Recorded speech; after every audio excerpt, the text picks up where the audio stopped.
I'm back in my comfy chair, and I'd like to thank you all for joining me today and for some of your lovely feedback, um, the helpful, constructive ones, like apparently I wave my hands around a lot. And that's actually because I'm air drying them from washing them so much. But, oh, yeah, don't touch my face. Yes. Okay, so today I'm going to talk in a minute about faith. And I'll come to that in a minute. But first of all, I want to do just a little bit of the cognitive behavioral therapy just to help you manage anxiety in the moment. And I'm just going to mention one particular distorted thought that we can all have, and often we're not aware that we're actually thinking it or doing it. And this is that we read or receive some information, whether it's on the news or on Facebook, on a video clip. And what we do is we do something called filtering. Not everyone does it, but an awful lot of people do. And what we tend to do is not filter out the positive things, we filter out the negative things. And that'll get us back into the what ifs. What if it happens to me? What if something dreadful happens to me? And then we get into catastrophizing. So that's something that if you can start to be more aware of when you're caught in anxiety, and be aware that you may be filtering out only the bits that you want to see. Try and become much more mindful about what you're reading or what you're listening to, and really do your best to only go to really good, respected news sources. So that's enough on that subject today, because I'm going to come back to more CBT tomorrow morning, excuse me, in my video blog tomorrow, which is going to be about panic attacks and how we manage them in times of stress, because obviously they come in times of stress anyway. So that's going to be tomorrow's at 10 o'clock Central European time. So today, what I wanted to talk about was faith. Now, faith is not something that that we normally associate with absolutely everything. It's sort of, for me, it always came under the sort of the heading of religion.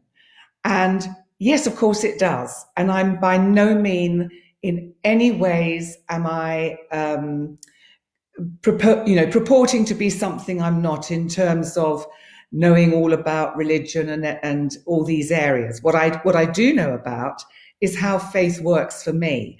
And that's what I'd like to share for you.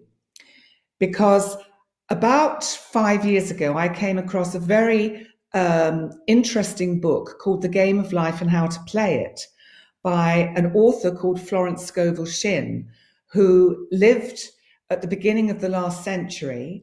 And she wrote this book in about 1925. Now, a friend of mine who had been on a workshop that I co-ran with Lee O'Neill had mentioned this book to me and said, did I know it? And I didn't. And so I got hold of it and read it. And this book changed my way of thinking quite profoundly. So I highly recommend it. Now, what this lady, this author, talks about is that what happens is we all have our own understanding of the spiritual or the God within. We're brought up in certain ways. We're brought up within certain religious traditions, and all of them are right, and none are right and none are wrong. They're all absolutely as they are. What we have to find individually is the way that's right for us. And it'll be different for all of us.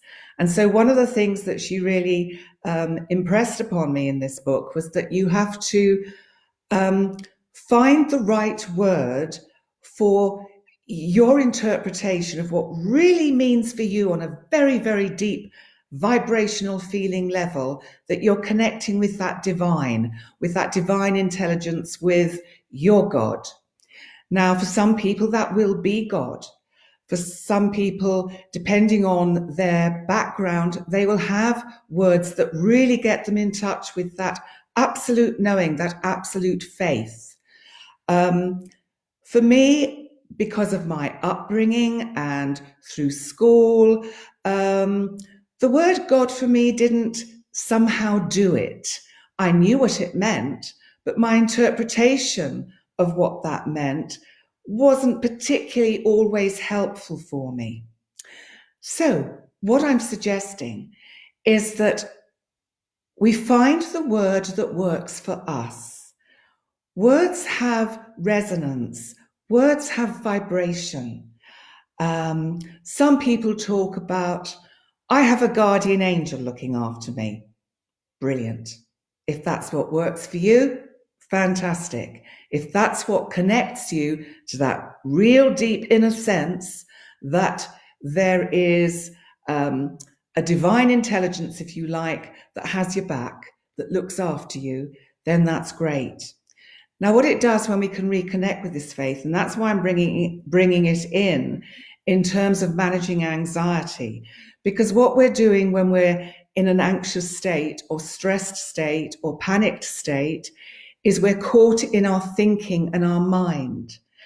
We're not actually being able to see the bigger picture and giving it over, giving it to, for AA, for instance, they would say to a higher power, acknowledging that things are out of your current control and that there is a higher power that will manage that for you. What we're doing is we're not trusting.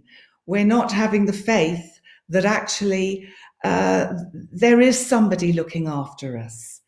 And so for me, what I have found really, really helpful is to connect with this sense that there is, for me, a divine intelligence. In fact, for me, what I do is I call it Florence, because that connects me with the book that she wrote, and it gets me back in touch with the information I absorbed from that book and how it helped me. You have to find what works for you.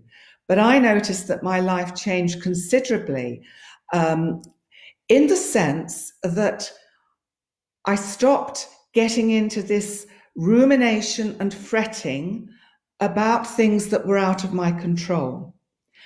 It's not easy. And I failed many times and still do because I'm human. But I constantly will come back and remind myself that I have to reconnect with that ability to connect with the faith and sense of otherliness that works for me. And you have to find what works for you. And so through that, it has enabled me to manage my anxieties and my own fears in a way that allows myself to calm down, allows myself to stay mindfully in the present, and to live my life in that way. So what I'm just recommending for you all today is to try and do that.